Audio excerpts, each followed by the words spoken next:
জান্নাতের সার্টিফিকেট প্রাপ্ত সাহাবী হযরত তালহা রাদিয়াল্লাহু আনহু ও তার স্ত্রীর কাহিনী শুনলে আপনিও কাঁদবেন। তালহা রাদিয়াল্লাহু আনহু প্রতিদিন নবীর পিছনে ফজরের নামাজ পড়েন, কিন্তু নামাজের সালাম ফেরানোর সাথে সাথেই তিনি মসজিদে না বসে তাড়াতাড়ি বাড়ি চলে যান। এভাবে কয়েকদিন চলার পর অন্যান্য সাহাবীরা এটা নিয়ে আলোচনা শুরু করেন যে প্রতিদিন সালাম ফিরানে তালহা চলে যায়, অথচ নবী সাল্লাল্লাহু আলাইহি ওয়াসাল্লাম ফজরের পর সূর্য উদয় না হওয়া পর্যন্ত মসজিদে বসে বয়ান করেন।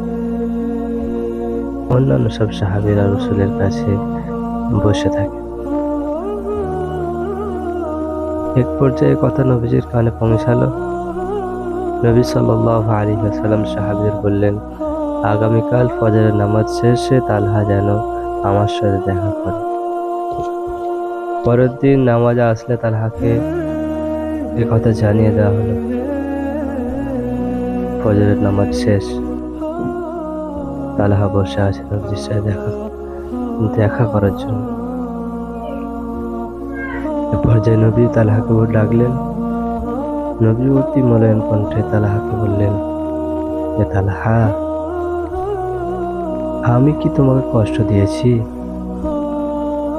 আমি কি তোমার হক নষ্ট করেছি? একথা শুনে তালহা কেঁদে ফেললেন এবং বললেন, হে আল্লাহর রাসূল সাল্লাল্লাহু আলাইহি ওয়াসাল্লাম, আমার জীবন আপনার জন্য উৎসর্গ হোক, আপনি আমার কোনো কষ্ট করেননি। আর নবী সাল্লাল্লাহু আলাইহি ওয়াসাল্লাম বললেন, তাহলে তালহা, তুমি প্রতিদিন নামাজ শেষে আমার কাছে না বসে চলে যাও কেন? তালহা কেঁদে ফেললেন। রাসূল সাল্লাল্লাহু আলাইহি ওয়াসাল্লাম আমার এবং আমার স্ত্রীর সতর ঢাকার জন্য একটি মাত্র জামা আছে, যেটা পরে আমি যখন নামাজ পড়ি আমার স্ত্রী তখন উলঙ্গ থাকেন। স্ত্রী যখন নামাজ পড়েন আমি তখন উলঙ্গ থাকি। এক্ষেত্রে ফজরের নামাজের সময় একটু অসুবিধা হয়ে যায়। ইয়া রাসূলুল্লাহ সাল্লাল্লাহু আলাইহি ওয়াসাল্লাম, আমি আমার স্ত্রীকে একটা গুহায় রেখে আসি।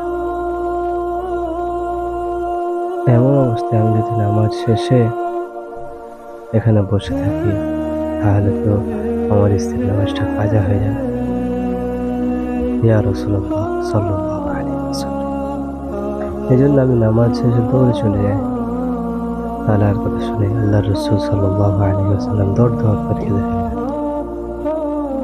নবীজির দাড়ি বয়ে চোখের পানি পড়ছিল। সাথে সাথে নবীজি তালহাকে জড়িয়ে দিল। তালহা রে, নিশ্চয়ই তুমি জান্নাতে যাবে। কাহিনীটি মুসনাদে আহমদে বর্ণিত আছে।